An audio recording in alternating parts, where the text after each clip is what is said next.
Yeah, baby. Welcome to a Wednesday. It's Tony Kurre here, sitting in my Tony Kurre Radio studios. Hope you're having a fantastic day. We had a fantastic night last night. I want to thank Kai Gregory and Southern Precision Staffing for sponsoring Livewire Wednesday. We did the second half of a set list from an AC/DC concert back in 2016, which was really, really cool. Teresa Potter, good morning to you. You do a Livewire Wednesday every Wednesday night. It's full hour dedicated to AC/DC, and last night we went extra long. We did a super size of AC/DC. We got a monster week. We've had a monster week. Today, of course, is Thursday. Blues Almighty with Austin Hanks will air at noon and 8 on the Tony Kurre Radio app. The cool thing about what we do is, we have our podcast. Go to Spotify. And you can listen to well over 100 different shows, everything from Adapter Parish, Dark Side of the Pooch, Livewire Wednesday, Mission Minded, Tony Kurre Live, the Curry and Claypo Show. We do all those things. The Damon Johnson Show, he's going to be back on the road with Brother Kane. He does a show with us on Fridays. When in Rome with Stuart Rome, great show. Makes you look good, feel good, and sound good. It's a great little hybrid show. Brandon, good morning to you, man.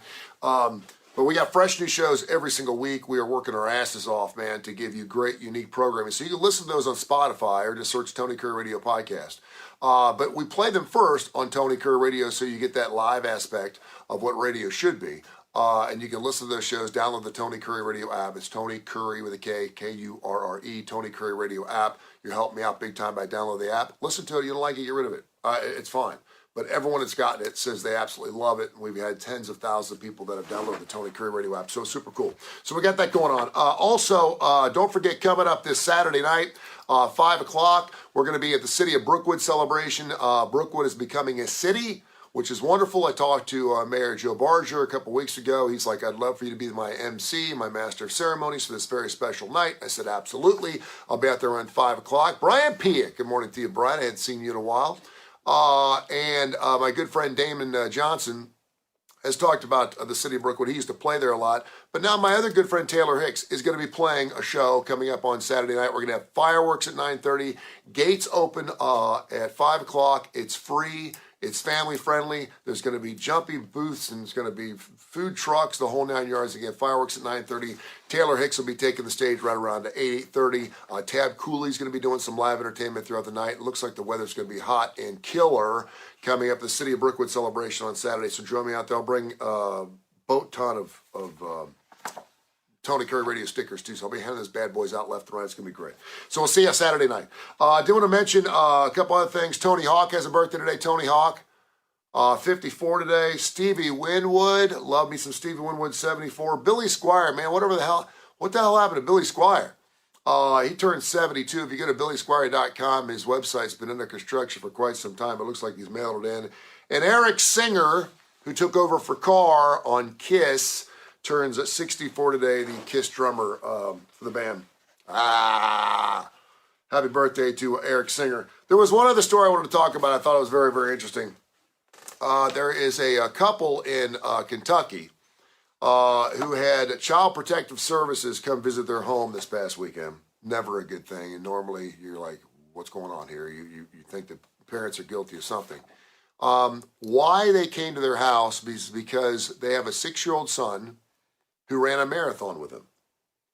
26.2 miles. It's the Flying Pig Marathon. It's in Cincinnati, Ohio. If you ever get to Cincinnati, Ohio, much like we do here with Vulcan, where people do those big statues and they paint them and you can auction them off and make money. Buddy Little, good morning to you.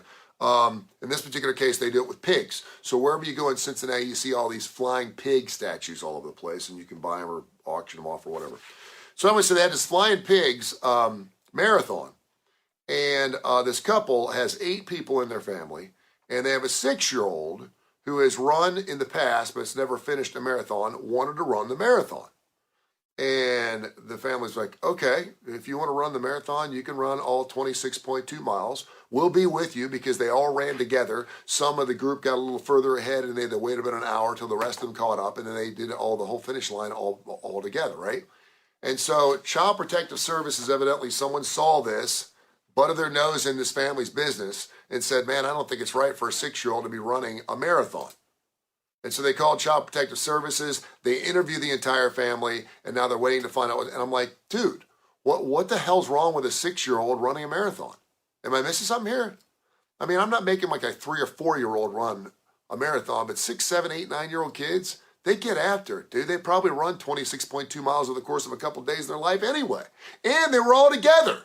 It's not like you put the sticker on and tell them, hey, we'll see you in a couple hours, because obviously a 6-year-old is not going to be able to run a marathon. It's not child abuse, is it? Am I missing something here?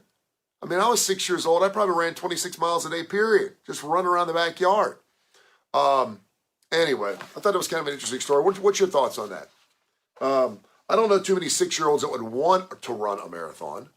As long as he's staying hydrated and healthy, he doesn't have blisters on his feet, and he's not crying, and he wants to run, and he's running with his family. I don't have a problem with that. Maybe 6 is a little too young. Am I missing something here? I have a 14-year-old son who's got special needs who will run. He's like a dog at a tennis ball. He will run. I keep telling him he needs to get in track at school at Oak Mountain, because, I mean, this kid will outlast everybody. He would just run. He's Forrest Gump. He'll Forrest Gump it across the country. Maybe 6 is too young. Am I missing something here? What's your guys' thoughts? I don't know. Comment it on Facebook here. Let me know what your thoughts. All right, we'll see you coming up on Saturday at the City Brookwood, 5 o'clock, fireworks. Taylor Hicks, my good friend.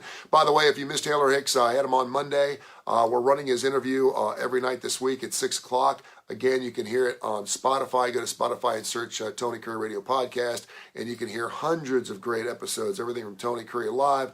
I'm leaving here in a couple hours to go pick up my radio partner, Dr. Josh Claypo. He's coming back from London.